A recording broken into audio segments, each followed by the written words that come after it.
रुहमा बना है रहम से, और रहम का जो लफ्ज़ी मतलब है वो है नरम होना, किसी भी शय का लचकदार होना, नरम होना, इसको रहम कहा जाता है। इसी तरह जो माँ की जो औलाद होती है, यानी एक खातून से जो औलाद पैदा होती है, उसे कहा जाता है कि इनका आपस में रहम का ताल्लुक़ है। यानी वो जगह माँ के पेट में जिस जगह पर बच्चे की बनावट की जाती है, बच्चे की बनावट का जितना भी वो अमल है वो सारा पूरा होता है, उसको भी रहम कहते हैं। माँ का रहम यानी जिसमें बच्चा बनता है और उसकी परवरिश होती है, और उसको भी रहम इसी वजह से कहा जाता है कि वो उस बच्चे पर बड़ा लचकदार और बड़ा नरम होता है कि वो बच्चा आसानी से उसमें बनता है और अपने आज़ा को पूरा करता है, इसलिए उसको भी रहम कहा जाता है। तो सरकार में इसीलिए वो रिश्ते जो सगे रिश्ते हों उनको रहम के रिश्ते कहा जाता है कि ये रहम के रिश्ते हैं, यानी ये सगे रिश्ते हैं। तो अब इस माने को देखकर आप अंदाज़ा लगाएं कि अल्लाह ने फरमाया रुहमा बैनहुम, कि वो आपस में रहम दिल हैं, आपस में रुहमा हैं। रुहमा का मतलब क्या कि सगे रिश्तों को भी रुहमा कहा जाता है। मतलब ये कि अल्लाह ने फरमाया कि मेरे नबी के सिहाबा, मेरे नबी के जान निसार आपस में एक दूसरे से इतनी मोहब्बत करते हैं, इतनी मोहब्बत करते हैं कि जैसे सगे रिश्ते एक दूसरे से मोहब्बत करते हैं। और इकबाल ने कहा कि उखुवत इसको कहते हैं, चुभे कांटा जो काबुल में तो हिंदुस्तान का हर पीरो जमा बेताब हो जाए। कहते हैं उखुवत, मोहब्बत, रहम इस चीज़ का नाम है कि अफ़गानिस्तान के शहर काबुल के अंदर किसी मुसलमान को एक कांटा चुभता है तो हिंदुस्तान के अंदर हर पीरो जवां, पीर माना बूढ़ा, हर नौजवान और हर बूढ़ा आदमी तड़प जाए, बेताब हो जाए कि अफ़गानिस्तान के काबुल शहर में किसी मुसलमान को कांटा चुभा है, तो उसका दर्द, उसकी तकलीफ़ हिंदुस्तान का हर जवान और हर बूढ़ा महसूस करे। इसको मोहब्बत, अखुवत और रहम दिली कहा जाता है। और इसलिए कुरान ने कहा कि रुहमा बैनहुम, रुहमा बैनहुम, वो सिहाबा आपस में रहम दिल हैं, आपस में रुहमा का रिश्ता है, मतलब आपस में सगे रिश्तों की तरह हैं। लेकिन कुफ़ार के मामले में कहा अशिद्दाउ अलल कुफ़ार, कुफ़ार के मुकाबले में कोई रहम नहीं, कुफ़ार के मुकाबले में बड़े सख्त हैं लेकिन आपस में बड़े नरम हैं। इकबाल मुझे याद आने लग गया है, एक और मौके पर बड़ा मशहूर ये कलाम है इकबाल का कि हर लहजा है मोमिन की नई आन नई शान, गुफ्तार में किरदार में अल्लाह के बुरहान, हम साया जिब्रील अमी बंदा खाकी है इसका नशेमन न बुखारा न बदख्शां। अल्लाह अकबर। कहा कि इस आयत की तफसीर करते हुए गोया के इकबाल ने लिखा, कहते हैं कि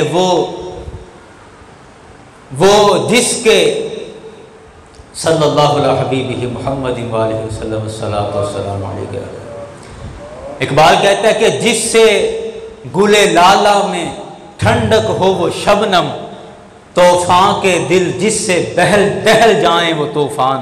कहते हैं कि बंदा मोमिन की ये शान है कि उनकी आपस में मोहब्बत ये है, आपस में मोहब्बत ये है कि उनसे एक देखकर एक दूसरे को ठंडक महसूस होती है।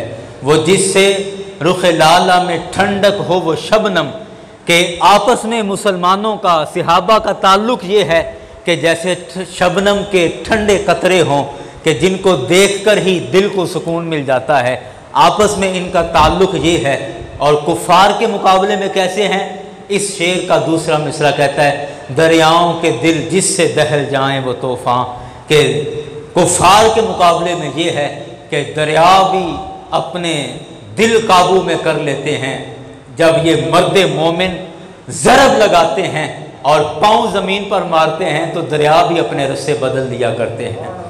और ये हज़रत उमर रज़ी अल्लाह अन्हु, आपने 20 मरतबा ये वाक़या सुना होगा कि लोग आए हज़रत उमर के पास, क्या उमर, हम दरियाए नील से बड़ा परेशान हैं। पूछा दरिया से क्यों परेशान हो, दरिया से क्या परेशानी होगी? कहते जी हमारे वहाँ लोगों का ये अकीदा बन चुका है कि हर साल हमारे लोग एक नौजवान कंवारी लड़की को दुल्हन की तरह तैयार करते हैं, बनाव सिंगार करते हैं और उसको तैयार करके उसको दरियाए नील के अंदर फेंक देते हैं और समझते हैं कि ये हम इसका दरिया का सालाना नजराना पेश करते हैं दरिया को, या दरिया का ये हम टैक्स गोया के अदा करते हैं। तो जब तक हम एक कंवारी दुल्हन बनाकर बच्ची इस दरिया में न फेंकें तो ये दरिया का पानी नहीं चलेगा, ये पानी रुक जाएगा। तो ए उमर, हमारे उस इलाके में ये रिवाज बन गया है। हज़रत उमर रज़ी अल्लाह अन्हु ने कहा कि एक रुक्का लिखा, ख़त लिखा, और उन्होंने कहा था ना कि जब तक हम उस बच्ची को दरिया में न फेंकें तो उसका पानी नहीं चलता, पानी रुक जाता है। दरिया में पानी नहीं आएगा तो हमारा रोज़गार कैसे चलेगा। हज़रत उमर रज़ी अल्लाह अन्हु ने एक रुक्का लिखा और रुक्का लिख के उसको दिया, कहा कि जाओ और ये दरियाए नील में डाल देना और दरिया से कह देना कि ये उमर का हुक्म आया है कि आज के बाद तुझे रुकना नहीं है। अल्लाह अकबर। वो रुक्का दरियाए नील में डाल दिया गया और बताते हैं और तारीख गवाह है कि वो दिन है और आज का दिन है, दरियाए नील कभी खुश्क नहीं हुआ है, कभी खुश्क नहीं हुआ। इकबाल ने इसीलिए कहा कि दरियाओं के दिल जिससे दहल जाएं वो तूफ़ान, के एक बंदा मोमिन की शान और अजमत ये है कि अगर वो दरिया को मुखातिब होकर दरिया को कोई हुक्म देता है तो उसके हुक्म की हैबत से दरिया कांप जाते हैं और दरिया भी उसके हुक्म को फौरन मान लेते हैं और उसके हुक्म के सामने अपना सर झुका लेते हैं। यारान गिरामी, ये सारी कुरान की ही वजाहतें हैं जिसको कुरान ने कहा कि अशिद्दाउ अलल कुफ़ार रुहमाउ बैनहुम, कि वो सहाबा कुफ़ार के मामले में, कुफ़ार के बारे में बड़े सख्त हैं लेकिन आपस में बड़े रहम दिल हैं, बड़े नरम हैं, बड़े प्यार वाले हैं। अल्लाह अकबर। यारान गिरामी, पिछले जुमे में मैंने अर्ज़ किया था कि अगले जुमे में भी हज़रत उस्मान गनी रज़ी अल्लाह अन्हु आप ही के हवाले से कुछ ज़िक्र खैर करेंगे। 18 ज़िलहज हज़रत उस्मान गनी रज़ी अल्लाह अन्हु की तारीख़ विसाल है और आपके विसाल के हवाले से कुछ बातें ऐसी हैं कि जिनको उलमा ने लिखा, तारीख़ की किताबों में वो नकल की गई हैं, लेकिन वो बातें कुछ ऐसी हैं कि अगर उनको बयान किया जाए या तो फिर एक खुले वक्त में पूरी वजाहत के साथ हर पहलू उसका बयान किया जाए तो वो मामला समझ आता है, और अगर हम उसको मुख्तसर वक्त में और सिर्फ़ खुलासे के तौर पर बयान करें तो शायद कई शकूक, कई शुबहात, कई शक आपके जहन में बाकी रह जाएंगे कि ये ऐसे क्यों हुआ था, ये यूं क्यों हुआ था, ऐसा नहीं होना चाहिए था। कई बातें आपके जहन में रह जाएंगी। इसलिए मैं कोशिश करूँगा कि आपके विसाल शरीफ के हवाले से जो सरकार अलैहिस्सलाम की पेशेन गोइयाँ जो अहादीस हदीस की किताबों में महफूज हैं, वो चंद एक हदीसें आपके सामने पेश करूं और उन हदीसों में मेरे करीम आका की अज़मत का भी बयान करूं और हज़रत उस्मान गनी की अज़मत का भी बयान करूं। हज़रत उस्मान गनी रज़ी अल्लाह अन्हु के हवाले से आता है और ये हदीस इमाम अबू दाऊद ने अपनी सुनन के अंदर, सुनन अबी दाऊद के अंदर इस हदीस को नकल किया है और ये सहा सित्ता की मोतबर तरीन किताबों में से एक किताब है, हदीस की किताब। हदीस इसमें यह आती है कि नबी मुकर्रम सल्लल्लाहु अलैहि वसल्लम ने हज़रत उस्मान गनी रज़ी अल्लाह अन्हु के हवाले से पहले से ही ख़बर दे दी थी कि ऐ उस्मान, आप मेरे बाद एक वक्त आएगा कि आप खलीफा बनेंगे, और जब आप खिलाफत की मसनद पर बैठेंगे तो बहुत सारे लोग आपकी मुखालफत शुरू कर देंगे, आपके ख़िलाफ़ बगावत शुरू हो जाएगी, और बहुत सारे लोग आपको खिलाफत से हटाने की भी कोशिश करेंगे, और वो आप पर बड़ी आजमाइश का और बड़ी परेशानी का वो ज़माना आप पर आएगा, बड़ी आजमाइश का वक़्त होगा। मेरे करीम आका सल्लल्लाहु अलैहि वसल्लम ने पहले से ही इसका इशारा दे दिया, और ख़ुद हज़रत उस्मान गनी रज़ी अल्लाह अन्हु को मेरे करीम आका ने फरमाया कि ए उस्मान, अन करीब अल्लाह ताला तुझे एक कमीज़ पहनाएगा। मेरे सरकार की गुफ्तगू, सरकार ने इतनी सफाई से बात की कि बात भी हो जाए और जो पर्दा रखना मंजूर था वो पर्दा भी बाकी रहे। मेरे करीम आका ने फरमाया कि ए उस्मान, अन करीब अल्लाह ताला तुम्हें एक कमीज़ पहनवाएगा, और तुम जब वो कमीज़ पहन लो तो मुनाफिक कोशिश करेंगे कि तुमसे उस कमीज़ को उतरवा लिया जाए, लेकिन उस्मान खबरदार, तुम कायम रहना, कभी भी उस कमीज़ को उतारना नहीं है, कभी भी उस कमीज़ को। यानी बागी लोग आपकी बगावत करेंगे, आपके खिलाफ साजिशें करेंगे, और आपके मुंह पर आके कहेंगे कि आपके अलावा कोई खलीफा होना चाहिए, आप किसी और को खलीफा बना दें, आप हमें खलीफा मंजूर नहीं है। इस तरह की बातें होंगी, लेकिन ए उस्मान, आपने साबित कदम रहना है। ये सारी बातें मुनाफिकों की तरफ से होंगी, और मुनाफिक लोग इस तरह की साजिशें करेंगे, और आपने क्या करना है, आपने अल्लाह के हुक्म पर साबित कदम रहना है, और जो कमीज़ अल्लाह ने आपको पहनाई है उस कमीज़ को उतारना नहीं है। सैयदा आयशा सिद्दीक़ा रज़ी अल्लाह अन्हा आप बयान करती हैं कि एक दफ़ा मैं सरकार अलैहिस्सलाम के पास बैठी थी कि सरकार अलैहिस्सलाम ने इरशाद फरमाया, ऐसे इशारा किया कि मेरे सहाबा में से किसी को बुलाओ।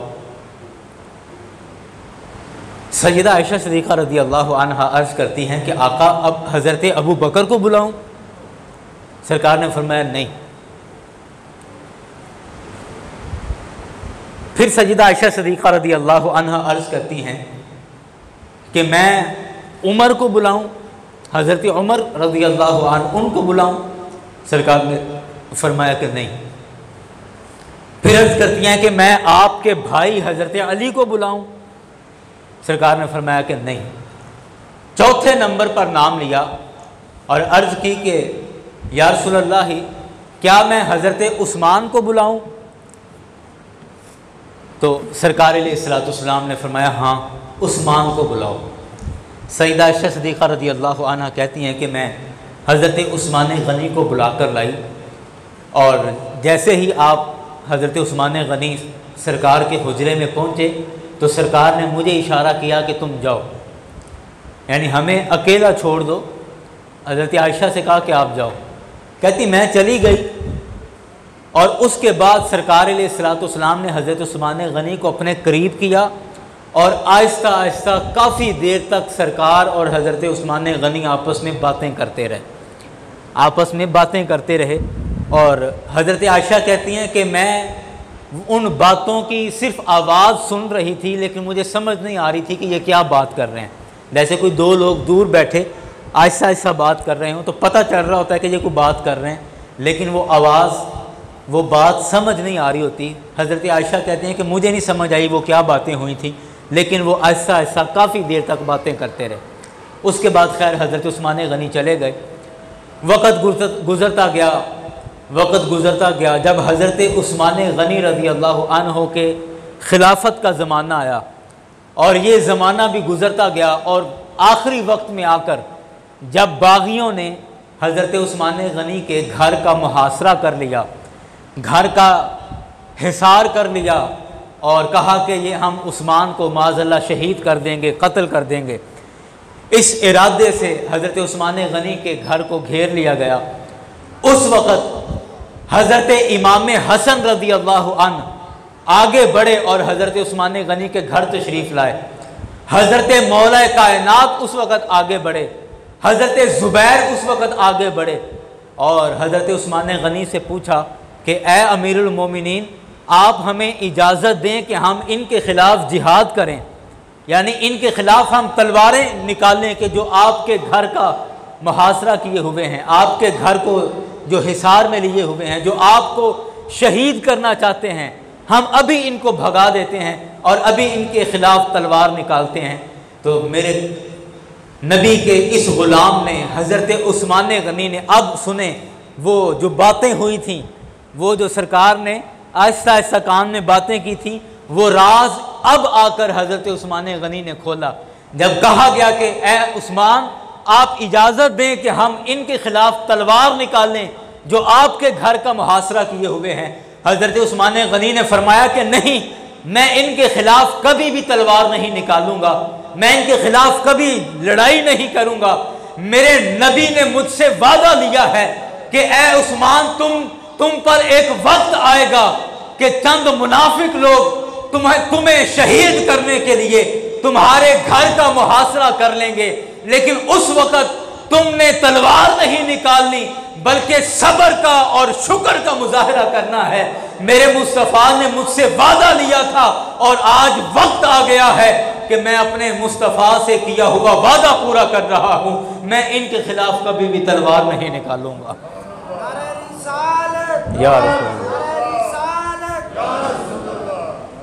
यारान गिरामी, सरकार से किया हुआ वादा पूरा करने के लिए हज़रत उस्मान गनी रज़ी अल्लाहु अन्हु ने अपनी जान कुर्बान कर दी, क्योंकि मुस्तफ़ा ने फरमाया था, आका ने वादा ले लिया था। अल्लाह अकबर, अल्लाह अकबर। इसलिए तलवार नहीं निकाली। हालांकि हुकूमत से कौन मुकाबला कर सकता है। आप देखें, हालिया पिछले चंद सालों की पाकिस्तान की तारीख़ पे आप नज़र दौड़ाएं कि हुकूमत के ख़िलाफ़ कई तहरीकें चली। वो सही थी या गलत थी, हम इस पर बहस नहीं कर रहे, ना हमारा ये मौजू है। मैं सिर्फ एक मिसाल के तौर पे अर्ज़ कर रहा हूँ कि हुकूमत के ख़िलाफ़ कितनी मजबूत तहरीकें चली हैं। पूरा मुल्क जाम कर दिया गया, पूरा मुल्क बंद कर दिया गया।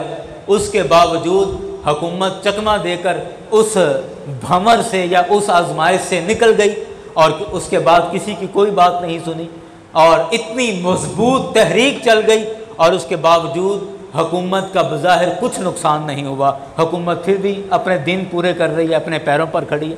तो हज़रत उस्मान गनी रज़ी अल्लाहु अन्हु, आप हुकूमत के सरबराह थे, आप अमीरुल मोमिनीन थे, खलीफा वक्त थे। अगर चंद लोग आपकी बगावत करने के लिए तलवारें निकाल कर आपके घर के दाएं बाएं दायरा लगाकर खड़े हो भी गए हैं, तो हज़रत उस्मान गनी के लिए कुछ मुश्किल नहीं था कि उनको वहाँ से दफ़ा किया जाता, उनको भगा दिया जाता या उनको कत्ल भी कर दिया जाता। आपके लिए कुछ मुश्किल नहीं था।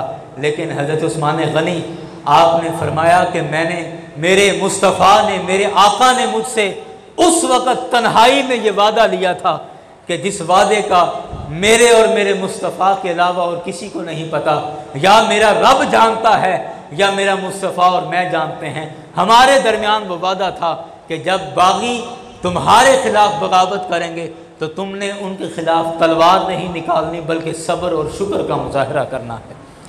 अल्लाह अकबर, अल्लाह अकबर। यारान गिरामी, एक और हदीस सुने। हज़रत इमाम अबू मूसा अशअरी रज़ी अल्लाहु अन्हु ने इस हदीस को रिवायत किया है और बड़ी मशहूर हदीस है। और हमारे यहाँ अक्सर ये हदीस आधी सुनाई जाती है, मुकम्मल हदीस का इत्तेफाक अक्सर नहीं होता। आप अहबाब शायद कम आपने सुना होगा, इस हदीस के मुकम्मल अल्फाज नहीं सुने होंगे। इमाम तिरमिज़ी ने इस हदीस को नकल किया और ये सहा सित्ता की किताबों में है, सुनन तिरमिज़ी, जामे तिरमिज़ी।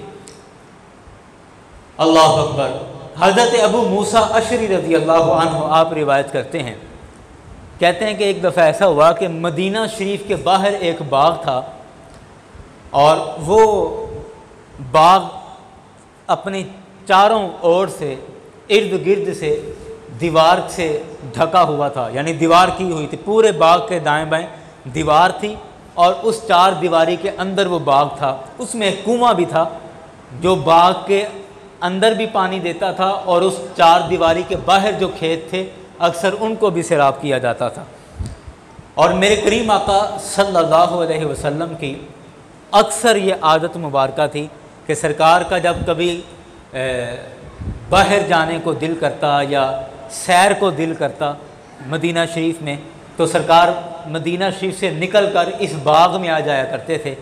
और इस बाग के अंदर जो कुआं था इसका पानी बड़ा ठंडा था और ऊपर तक पानी था, यानी नीचा नहीं था बल्कि किनारों तक या किनारे के करीब था इसका पानी।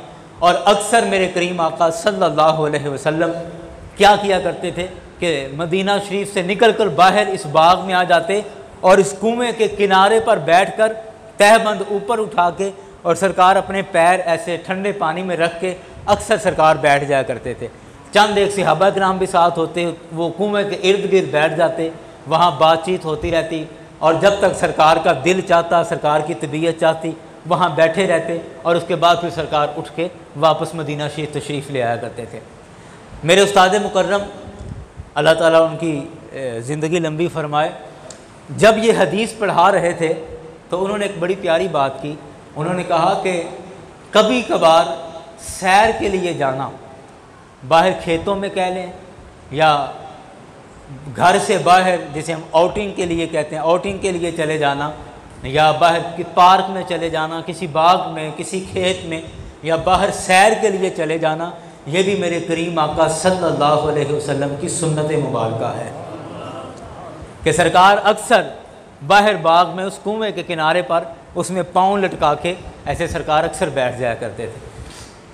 अच्छा, हज़रत इमाम अबू मूसा अशरी रज़ी अल्लाह अन्हु कहते हैं कि एक दफ़ा मैं और सरकार अलैहिस्सलाम, हम सिर्फ दो लोग थे, सरकार थे और सरकार के साथ खिदमत का मुझे मौका मिला था, मैं था, हम दोनों उस बाग में चले गए। सरकार भी तशरीफ़ ले गए, मैं भी सरकार की खिदमत में साथ साथ चला गया। और इस बाग के कई वाक़यात मशहूर हैं, कभी मौका बना तो मैं दूसरे वाक़यात भी सुनाऊँगा। इस बाग के कई और भी वाक़यात मशहूर हैं। अच्छा, कहते हैं सरकार अलैहिस्सलाम वहाँ बैठ गए, मैं भी सरकार के साथ बैठ गया। सरकार ने ऐसे तहबंद थोड़ा ऊपर किया और ठंडे पानी में सरकार ने पाँव लटकाए और सरकार के हाथ में एक छड़ी थी, स्टिक थी एक, और वो छड़ी से सरकार ऐसे ना मिट्टी कुरेद रहे थे, ऐसे ही जैसे बंदा बैठा कोई ना कुछ करता रहता है, तो सरकार उस मिट्टी को यूं यूं कुरेद रहे थे और हम बैठे हुए थे और बातचीत चल रही थी। इतने में बाहर का दरवाज़ा खटका, यानी बाग की मैंने जैसे कहा कि चार दीवारी हुई पड़ी थी और दरवाज़ा भी लगा था, तो बाहर दरवाज़ा खटखटा और दरवाज़े की आवाज़ सुन के हज़रत अबू मूसा अशरी कहते हैं कि मैं खड़ा होने लगा। तो सरकार ने फरमाया हाँ हाँ जाओ देखो कौन है, और जो शख्स भी हो उसे जन्नत की बशारत सुना देना। देखो बाहर कौन है और जो भी हो, सुबहान अल्लाह, कुर्बान जाएं मेरे करीम आका के इल्म के और सरकार की अपने ग़ुलामों पे करम नवाजी के।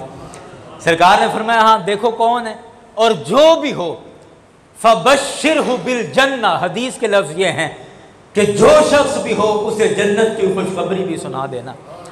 हज़रत अबू मूसा अशरी कहते हैं कि मैं उठा, जाके दरवाज़ा खोला तो देखा हज़रत अबू बकर आए थे और मैंने हज़रत अबू बकर से अर्ज़ की कि जैसे जब आपने दरवाज़ा खटखटाया तो सरकार ने मुझे फरमाया कि दरवाज़ा खोलो और जो भी दरवाज़े पर हो, जो भी आ रहा हो उसे जन्नत की बशारत दे देना। सरकार के हुक्म पर ए अबू बकर मैं आपको जन्नत की खुशखबरी सुनाता हूँ। हज़रत अबू बकर खुश हो गए, अल्हम्दुलिल्लाह ठीक आ गए। अब कहते हज़रत अबू मूसा अशरी कहते हैं पहले हम दोनों बैठे थे, फिर हज़रत अबू बकर भी उसी तरह किनारे पर आकर बैठ गए और पाँव पानी के अंदर लटका लिए और फिर बैठ के बातचीत शुरू हो गई। थोड़ा वक्त गुजरा कि फिर दरवाज़ा खटका तो सरकार हज़रत अबू मूसा कहते हैं कि मैं फिर उसी तरह मतलब खादिम जो था, तो जैसे दरवाजे की आवाज़ आई तो मैं फिर उठने लगा तो सरकार ने फरमाया हाँ जाओ देखो कौन है, जो भी हो उसे भी जन्नत की खुशखबरी सुना देना। इफ्ताह बाबा, दरवाज़ा खोलो और फ़बश्शिरहु बिल जन्ना, और जो भी हो उसे जन्नत की खुशखबरी सुना देना। हज़रत अबू मूसा अशरी कहते हैं कि मैंने बाग का दरवाज़ा खोला और देखा कि हज़रत उमर थे, और फिर हज़रत उमर को देखकर मैंने कहा कि ए उमर, आपको मुबारक हो, मेरे करीम आका ने आपको जन्नत की खुशखबरी सुना दी है, जन्नत की बशारत आपको दे दी। सुभान अल्लाह। हज़रत उमर बड़े खुश हुए, अल्हम्दुलिल्लाह, शुक्र अल्हम्दुलिल्लाह। फिर हज़रत उमर भी आ गए, कितने लोग हो गए? 4।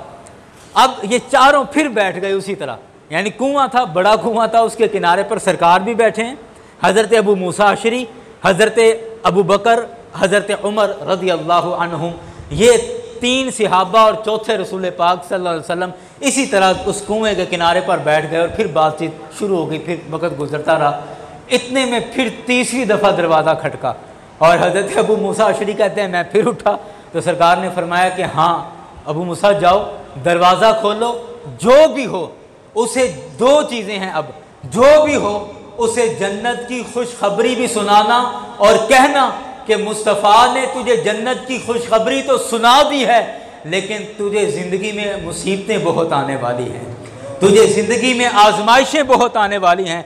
मुस्तफ़ा ने तुम्हें जन्नत की बशारत दी है, लेकिन मुसीबतों और परेशानियों के साथ जन्नत की बशारत दी है। कहते हैं कि मैं जैसे ही दरवाजे पर आया, दरवाज़ा खोला तो वो हज़रत उस्मान गनी रज़ी अल्लाहु अन्हु थे। अल्लाह अकबर, अल्लाह अकबर। हज़रत उस्मान गनी रज़ी अल्लाहु अन्हु थे, और जैसे ही वो आए तो मैंने हज़रत उस्मान गनी से अर्ज़ की कि ए उस्मान, मुबारक हो, अल्लाह के रसूल ने आपको जन्नत की खुशखबरी सुनाई है, लेकिन साथ सरकार ने फरमाया है लेकिन उस्मान बड़ी मुसीबतों से गुजरेगा, उस्मान पर बड़ी आजमाइशें आएंगी। जन्नत तो उस्मान की मिल्कियत है, जन्नत की बशारत और खुशखबरी उस्मान के लिए है, लेकिन साथ उस्मान को बड़ी मुसीबतें आने वाली है। यारान गिरामी, इस हदीस में, ये हदीस इमाम तिरमिज़ी ने नकल की है, और इस हदीस में आप देखें कि सबसे पहले मुझे कुछ बातें समझ आ रही हैं जो मैं आप तक पहुंचाना चाह रहा हूं। सबसे पहले आप देखें कि मेरे मुस्तफ़ा अलैहिस्सलाम को अल्लाह ने हर हाजिर और गायब चीज़ का इल्म अता फरमाया था। मैं बचपन से सुनता आ रहा हूँ अक्सर तकरीरों में, और आपने भी सुना होगा कि जी सरकार को तो दीवार के पीछे का इल्म नहीं, सरकार को दीवार के पीछे का इल्म नहीं। तो अब ये हदीस सुनकर, और अगर आपकी तसल्ली नहीं हुई तो आप तिरमिज़ी शरीफ में ये हदीस पढ़ भी सकते हैं, तो आप ये हदीस पढ़ लें और हदीस पढ़ने के बाद मुझे बताएं कि सरकार ने दीवार के पीछे का बताया कि नहीं बताया। ये तो हदीस पूरे की पूरी सादिक आ रही है कि वो बाग था, बाग की 4 दीवारी थी, दरवाज़ा लगा हुआ था, जब कोई दरवाज़ा खटखटाता था सरकार बताते नहीं थे कि कौन आ रहा है, लेकिन सरकार जानते थे, तो खुशखबरी सुना रहे हैं ना जन्नत की, कि सरकार जानते थे कि बाहर कौन है, इसलिए तो जन्नत की बशारत दे रहे हैं। तो सरकार इस हदीस को पढ़कर देखें, इस हदीस में तो साफ पता चल रहा है कि मेरे मुस्तफ़ा ने दीवार के पीछे की चीज़ें बताई हैं, और एक दफ़ा नहीं, मेरे सरकार ने 3-3 दफ़ा बताई हैं। 3 दफ़ा मेरे मुस्तफ़ा ने बताई हैं कि अगर तुम भूल रहे हो, अगर तुम बहक गए हो तो सुन लो, देख लो, पढ़ लो, मैं मोहम्मद 3 दफ़ा इस बात की शहादत दे रहा हूं, इस बात की तरफ इशारा कर रहा हूं कि अल्लाह ने मुझे दीवार के पीछे का भी इल्म अता फरमाया है।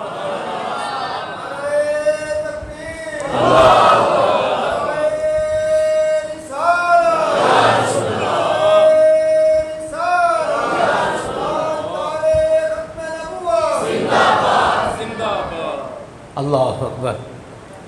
अब आप सोचें दीवार के पीछे कौन आ रहा है, तो मेरे करीम आका हज़रत अबू मूसा अशरी से पहले कह देते हैं कि मूसा, ए अबू मूसा जाओ और जो भी हो उसको जन्नत की खुशखबरी सुना देना। और अगर कहा जाए नहीं सरकार अंदाजे से ही कहते होंगे, तो मुझे बताओ, चलो हज़रत अबू बकर की तरफ दफ़ा तो चलो अंदाज़ा हो गया कि अंदाजे से कह दिया, तो चलो अबू बकर आ गए। हज़रत उमर की दफ़ा भी अंदाज़ा हो गया। अब जब हज़रत उस्मान गनी आ रहे थे तो सरकार ने खाली जन्नत की बशारत नहीं, बल्कि सरकार ने वो बातें भी बताई जो अभी कई सालों बाद हज़रत उस्मान गनी को पेश आने वाली थी। वो मुसीबतें, वो परेशानियाँ, वो आजमाइशें जो हज़रत उस्मान गनी की ज़िंदगी के आखिरी दिनों में हज़रत उस्मान गनी को पेश आने वाली थी, मेरे मुस्तफ़ा ने वो भी बता दी कि अब जो आएगा उसको जन्नत की खुशखबरी भी देना और उसे ये भी कहना कि जन्नत की खुशखबरी तो है लेकिन ज़िंदगी में आजमाइशें बहुत आने वाली हैं, ज़िंदगी में तकलीफ़ें बड़ी आने वाली हैं। तो पहली बात तो ये इस हदीस से पता चली कि अल्लाह ताला ने अपने हबीब अलैहिस्सलातु वस्सलाम को हर गायब और हर हाजिर चीज़ का इल्म अता किया है। और अगर कहें कितनी गायब चीज़ों का इल्म दिया है, कौन कौन सी गायब चीज़ का इल्म दिया है, तो मैं ये कहूँगा कि मुझे नहीं पता किस किस गायब चीज़ का इल्म दिया है। जिस जिस शय का अल्लाह ने चाहा है इल्म अता फरमाया है।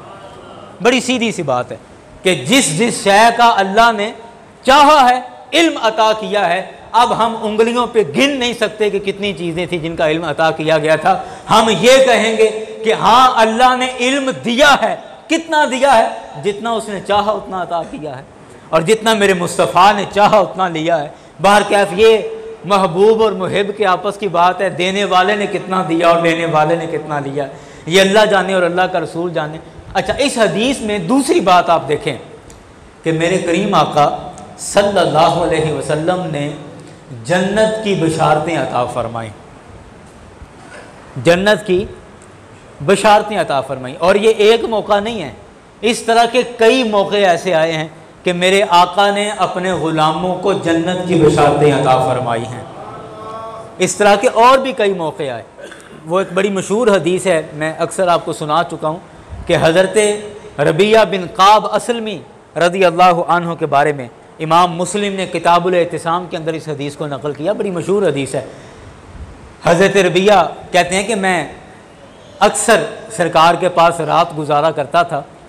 कुन्तु अबीतु मा रसूलिल्लाहि सल्लल्लाहु अलैहि वसल्लम फ़अतैतुहु बिवुदूइही व हाजतिही। हदीस के लफ्ज़ ये हैं, फ़क़ाल ली सल फ़क़ुल्तु अस्अलुका मुराफ़क़तका फ़िल जन्नह क़ाल अव गैर ज़ालिक क़ुल्तु हुवा ज़ाक क़ाल फ़अइन्नी अला नफ़्सिका बिकसरतिस सुजूद औ कमा क़ाल अलैहिस्सलाम। ये हदीस के लफ्ज़ हैं। तर्जमा ये है, हज़रत रबिया कहते हैं कि मैं अक्सर सरकार के पास रात गुजारा करता था। एक दफ़ा रात को तहज्जुद का वक्त था और मैं सरकार को वज़ू कराने के लिए पानी और जो दीगर सामान लेकर सरकार को वज़ू करवा रहा था। तो अब सरकार वज़ू करते करते ऐसे अचानक मेरी तरफ सरकार ने देखा और मेरी तरफ देखकर सरकार की रहमत जोश में आई। तो मेरे मुस्तफ़ा ने फरमाया, सल ए रबिया, मांग, क्या मांगता है। तो हज़रत रबिया कहते हैं कि मैंने कहा मौका अच्छा है और अब मांगना है तो फिर कोई आगे की चीज़ मांगी जाए हैं। अब हर एक अपना अपना म्यार है ना। अब हमारी औकात क्या है, हमारा म्यार क्या है। अगर हमें ऑप्शन मिले कभी ज़िंदगी में, कोई हमें कहे कि मांग, क्या मांगता है, तो मेरा ख्याल है हम इस दायरे से ही बाहर नहीं निकलेंगे। जी अच्छा घर हो, मेरा मुंडा नौकरी ते लवा दो हैं, और मुंडा पास नहीं होंदा जी, उनके जरा नंबर चंगे लग जाए, इससे ज़्यादा हम क्या मांग सकते हैं। हमारा दायरा ही इतना सा है। कुर्बान जाएं सिहाबा के म्यार पर, अल्लाह ने उनको म्यार क्या अता किया। सरकार ने फरमाया मांग, क्या मांगता है, तो क्या मांगा। हज़रत रबिया कहते हैं, इन्नी अस्अलुका मुराफ़क़तका फ़िल जन्नह, या रसूलल्लाह मैं आपसे जन्नत में आपकी संगत चाहता हूँ। यानी मुझे जन्नत का भी कोई छोटा दर्जा नहीं चाहिए, मुझे जन्नत का भी कोई छोटा दर्जा नहीं चाहिए। जन्नत में आपसे आपकी संगत मांगता हूं। यानी या रसूल अल्लाह, अल्लाह ताला जिस मयार की आपको जन्नत अता फरमाएगा, मैं उस जन्नत में आपका गुलाम बनकर रहना चाहता हूं। मेरे मुस्तफ़ा ने फरमाया, अवा गैर ज़ालिक, ए रबिया इसके अलावा भी कुछ मांगना चाहता है वो भी मांग ले। अल्लाह अकबर, अल्लाह अकबर। हज़रत रबिया कहते हैं, कुल्तु, मैंने अर्ज़ की, हुआ ज़ाक, या रसूलल्लाह मेरे लिए इतना ही काफ़ी है। सरकार ने फरमाया, फ़अइन्नी अला नफ़्सिका बिकसरतिस सुजूद। इमाम मुस्लिम ने इस हदीस को सही मुस्लिम किताबुल इत्तिसाम के अंदर नकल फरमाया। मेरे मुस्तफ़ा ने फरमाया कि ए रबिया, अब पहले से ज़्यादा इबादतें किया कर और पहले से ज़्यादा सजदे करके मेरी मुआवनत कर। मतलब ये था कि अब पहले तो तू इबादत करता ही था, अब और भी ज़्यादा इबादत कर। एक तो इस वजह से जो इबादत फ़र्ज है वो करनी है, और दूसरी शुक्राने की भी इबादत करना शुरू कर दे कि अल्लाह के हबीब ने तुझे दुनिया में ही जन्नत की बशारत अता कर दी है। मैं बात अर्ज़ कर रहा था कि इस तरह के कई मौके आए हैं कि सरकार ने जन्नत की बशारत अता की हो, और ये स्कूल के बच्चे इस बात की तस्दीक करेंगे। आपने स्कूल में पढ़ा होगा अशरा मुबशरा सहाबा कराम, 10 सहाबियों के नाम आपने पढ़े होंगे जिनको अशरा मुबशरा कहा जाता है। तो उनको अशरा मुबशरा क्यों कहा जाता है? अशरा का मतलब है 10 और मुबशरा का मतलब है जिनको खुशखबरी सुनाई गई, यानी वो 10 सहाबी जिनको दुनिया में ही जन्नत की खुशखबरी सुनाई गई है। अच्छा, मैं बात की अपने मौजू की तरफ आता हूँ कि सरकार अलैहिस्सलाम ने हज़रत अबू मूसा अशरी से कहा कि दरवाज़ा खोलो और जो भी हो उसको जन्नत की खुशखबरी दे दो। दूसरी दफ़ा दरवाज़ा बजा, फिर कहा दरवाज़ा खोलो, जो भी दरवाजे पर हो जन्नत की खुशखबरी दे दो। तीसरी दफ़ा दरवाज़ा खटका तो फिर सरकार ने कहा ऐ अबू मूसा, अब तीसरी दफ़ा फिर दरवाज़ा खोलो, अब भी जो भी होगा दरवाजे पर उसको जन्नत की खुशखबरी दे दो, और साथ ये भी कह देना कि जन्नत की खुशखबरी तो है लेकिन साथ मुसीबतें बड़ी आने वाली हैं, दुनिया में आजमाइशें बड़ी आएंगी। सरकार अलैहिस्सलाम ने जन्नत अपने ग़ुलामों में इस दुनिया में ही तकसीम फरमाई है, दुनिया में रहकर अपने ग़ुलामों में जन्नत तकसीम की है। यारान गिरामी, बड़ी सीधी सी बात है कि कोई आदमी किसी दूसरे को वही शय दे सकता है जिसका वो मालिक होता है। बात नहीं समझे आप? कि कोई आदमी किसी दूसरे को वही शय दे सकता है जिसका मालिक हो, जिसका मालिक ही नहीं। एक चीज़ मेरी मिल्कियत में नहीं, मैं आप में से फ़ारूक साहब को कहूँ ये डॉक्टर साहब का कैमरा उठा के फ़ारूक साहब को दे दूँ तो ये डॉक्टर साहब देने देंगे? जी नहीं। ये क्या बात हुई जी? कैमरा उनका है और मैं उठा के उनको दिए जा रहा हूँ, मेरा है ही नहीं। तो जिस चीज़ का मैं मालिक हूँगा मुझे उस पर इख्तियार है कि मैं जिसको चाहे, जिसको मेरा दिल करे मैं दे दूँ, और जो चीज़ मेरी मिल्कियत में नहीं है, जिसका मैं मालिक नहीं हूँ, मुझे कोई इख्तियार नहीं है कि मैं किसी को भी अता कर दूं, किसी को भी दे दूं। मेरे मुस्तफ़ा अलैहिस्सलाम ने अपने गुलामों में जन्नत तकसीम की है, जन्नत रब की है, लेकिन मेरे मुस्तफ़ा ने हज़रत अबू बकर को भी जन्नत अता कर दी। मेरे मुस्तफ़ा ने हज़रत उमर को भी जन्नत की खुशखबरी सुनाई, हज़रत उस्मान गनी को भी जन्नत की खुशखबरी सुनाई। मेरे मुस्तफ़ा ने हज़रत रबिया को भी जन्नत की खुशखबरी सुनाई, हज़रत ज़ुबैर को, हज़रत तलहा को, हज़रत मौलाए कायनात को रज़ी अल्लाहु अन्हुम, इन 10 सहाबियों को मेरे मुस्तफ़ा ने जन्नत दुनिया में रहते हुए अता कर दी है। और साथ मेरे मुस्तफ़ा ने बता दिया कि अल्लाह ने अपने हबीब को ये मकाम अता किया है कि जन्नत रब की है, लेकिन जन्नत मेरे मुस्तफ़ा की मिल्कियत में दे दी है, मुस्तफ़ा को जन्नत का मालिक बना दिया है। अल्लाह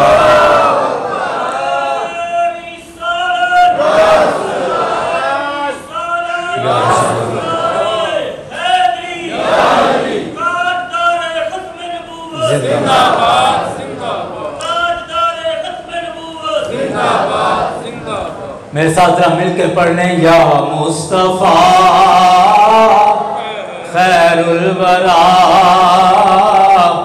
तेरे जया कोई नहीं, या मुस्तफ़ा खैरुल वरा तेरे जया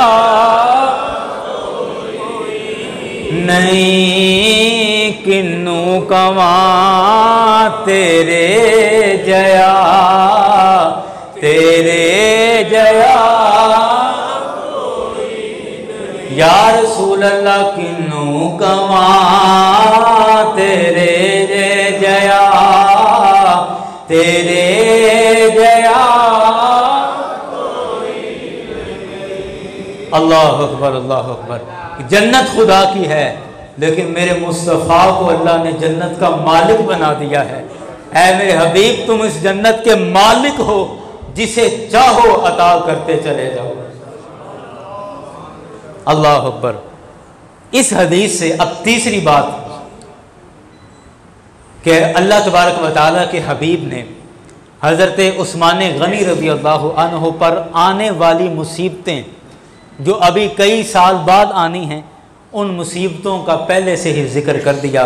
और सरकार ने गोया के हज़रत उस्मान गनी को तैयार कर दिया कि ए उस्मान, तू मेरा ग़ुलाम है, मेरा दमाद भी है, और मेरी ही उम्मत के लोग और मेरा कलमा बज़ाहिर पढ़ने वाले लोग तुझे सताएंगे, तुझे परेशान करेंगे, तुझे तकलीफ़ें देंगे।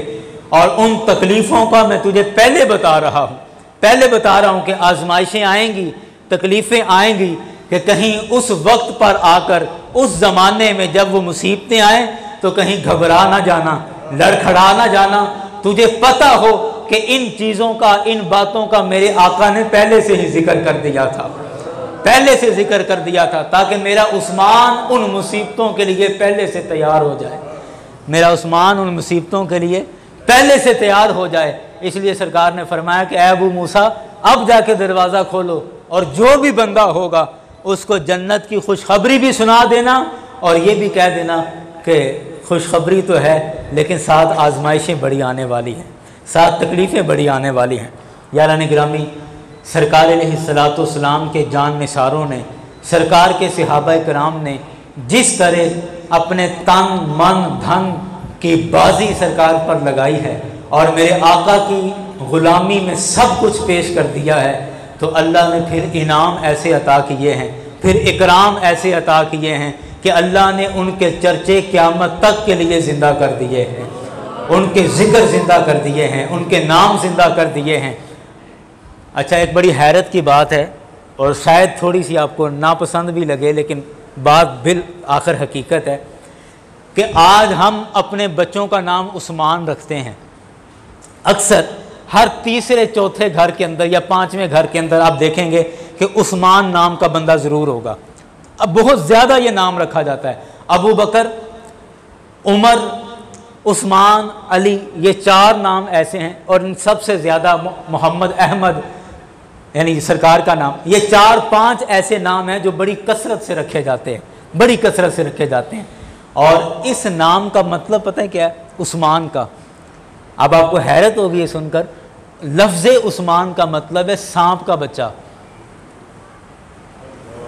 इसका मतलब है सांप का बच्चा। और हैरत, बात तो हैरत वाली है कि इसका अगर माना ऐसा है तो फिर नाम रखा क्यों?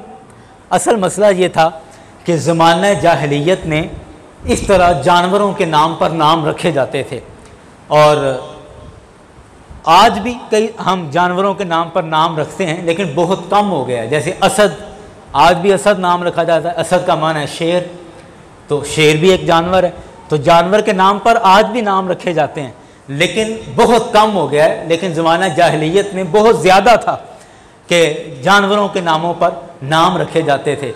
तो उस्मान का भी यही माना है, लेकिन उसके बावजूद अल्लाह ताला ने उनका ज़िक्र, उनका नाम ऐसा बुलंद किया है कि आज हम अपने बच्चों का नाम उस्मान रख रहे हैं। किस वजह से? इस वजह से नहीं कि इसका माना ये है। अगर माना का पता चल जाए या माने का पता हो या माना जहन में हो तो शायद हम एक भी ये नाम ना रखें अपने बच्चों का, लेकिन फिर उसके बावजूद हम ये नाम क्यों रख रहे हैं? सिर्फ निस्बत की वजह से कि उस्मान लफ्ज़ की निस्बत मेरे मुस्तफ़ा के दामाद के साथ है, खलीफा सोम के साथ है, और उन्होंने जिस तरह अपनी ज़िंदगी में मेरे मुस्तफ़ा पर अपना माल कुर्बान किया है, अपनी जान तक पेश करने के लिए गए हैं, जिस तरह सरकार पर उन्होंने अपनी कुर्बानियां पेश की हैं, उनका ये एजाज़ बनता है। अल्लाह ने मुसलमानों के दिलों में ये बात डाल दी है कि उनके नाम पर अपने बच्चों का नाम रखने लग गए हैं। और नाम हमेशा दो वजह से रखा जाता है, या तो उस नाम का माना अच्छा होता है, नाम का माना अच्छा होता है, इस वजह से नाम रख लिया जाता है। जैसे मोहम्मद, जैसे अहमद, जैसे ताहिर, खालिद, ये वो नाम हैं कि जिन नामों के माने अच्छे हैं और अच्छा माना होने की वजह से नाम रख लिया जाता है। कुछ नाम ऐसे हैं कि जिनके माने इतने अच्छे नहीं, लेकिन वो सिर्फ इस वजह से रखे जाते हैं, उनके माने की वजह से नहीं, इस वजह से रखे जाते हैं कि उनकी निस्बत अच्छी शख्सियत की तरफ होती है, उनकी निस्बत अच्छी होती है, वो सिर्फ निस्बत की वजह से माना वो नाम रखे जाते हैं। तो यारान गिरामी, ये भी एक एजाज़ है, ये भी अल्लाह के हबीब सल्लल्लाहु अलैहि वसल्लम के ग़ुलामों का ये एजाज़ है कि जिन ग़ुलामों ने मेरे मुस्तफ़ा पर जानें कुर्बान की, मेरे मुस्तफ़ा के लिए अपनी ज़िंदगियाँ वक्फ कर दी, अल्लाह ताला ने लोगों के दिलों में उनके लिए मोहब्बत पैदा कर दी। अब आपको हमारे बच्चों में, हमारे घरों में कोई मोहम्मद अबू बकर नज़र आएगा, कोई मोहम्मद उमर नज़र आएगा, कोई मोहम्मद उस्मान नज़र आएगा, कोई मोहम्मद अली नज़र आएगा। तो ये एजाज़ है, ये एजाज़ है सरकार के जान निसारों का, जो अल्लाह तबारक व तआला ने क़यामत तक के लिए उन सहाबा का ये एजाज़ रखा है। ये अल्लाह ताला से दुआ है कि अल्लाह ताला इन सहाबा इकराम और सरकार के इन जान निसारों की हमें हमेशा की मोहब्बत नसीब फरमाए। और मैंने पिछली दफ़ा भी अर्ज़ किया था, फिर आखिर में अर्ज़ कर रहा हूँ कि एक बड़ा वाज़े उसूल है, वो जहन में बिठा लें कि अल्लाह ताला ने कुरान पाक में ये फ़ैसला कर दिया है कि मुहम्मदुर रसूलुल्लाह, मुहम्मद सल्लल्लाहु अलैहि वसल्लम अल्लाह के रसूल हैं। वल्लज़ीना माअहू, और वो लोग जो मोहम्मद के साथ हैं, जो इनके साथी हैं, जो आपके साथ रहने वाले हैं। अशिद्दाउ अलल कुफ़ार, वो कुफ़ार के मुकाबले में बड़े सख्त हैं। रुहमाउ बैनहुम, आपस में बड़ी मोहब्बत वाले हैं, एक दूसरे से बड़ी मोहब्बत करने वाले हैं। और जब हज़रत उस्मान गनी के घर का घेराव किया गया, और मैंने जैसे अर्ज़ की कि उस वक़्त हज़रत अब्दुल्ला बिन उमर, जो हज़रत उमर के साहबजादे हैं, आप उस हिसार को तोड़कर हज़रत उस्मान गनी के पास आए और आकर अर्ज़ की कि ए अमीरुल मोमिनीन, आप हमें हुक्म दे, मेरी तलवार अभी इन बागियों का फ़ैसला कर देगी। उस वक़्त हज़रत इमाम हसन मुजतबा अलैहिस्सलाम, आप वो हिसार तोड़कर हज़रत उस्मान गनी के पास आए और आके अर्ज़ की कि ए अमीरुल मोमिनीन, आप इजाज़त दें कि हसन की तलवार अभी इन बागियों का फ़ैसला कर देगी। हज़रत मौला कायनात, हज़रत मुश्किल कुशा शेर खुदा, हज़रत अलीउल मुर्तज़ा रज़ी अल्लाहु अन्हु, आप उस हिसार को तोड़कर आप उस घर में आए और कहा कि आप इजाज़त दें तो अभी अली की तलवार इनका फ़ैसला करती है। यारान गिरामी, ये वो सहाबा थे कि जिनके बारे में कुरान ने कह दिया, जब कुरान क़यामत तक के लिए किताब है तो फिर हमें तस्लीम कर लेना चाहिए कि अशिद्दाउ अलल कुफ़ार रुहमाउ बैनहुम, कि कुफ़ार के मुकाबले में वो बड़े सख्त हैं, और रुहमाउ बैनहुम, आपस में बड़े रहम दिल हैं, आपस में बड़ी मोहब्बत वाले हैं, बड़े प्यार वाले हैं। और कुरान क़यामत तक के लिए किताब है, और ये कुरान का एक एक हर्फ, एक एक हरकत, ज़बर ज़ेर पेश, हर हरकत बरहक है, सच्ची है और अपने माने और मफ़हूम के अंदर पूरी है। तो हमें इस बात का एतक़ाद कर लेना चाहिए और ये बात जहन में बिठा लेनी चाहिए कि जब कुरान फ़ैसला कर चुका है तो फिर अल्हम्दुलिल्लाह कुरान के फ़ैसले के सामने हमारा भी सर तस्लीम ख़म है। अल्लाह ताला हम सबको सीधे रस्ते की हिदायत अता फ़रमाए। वमा अलैना इल्लल बलाग।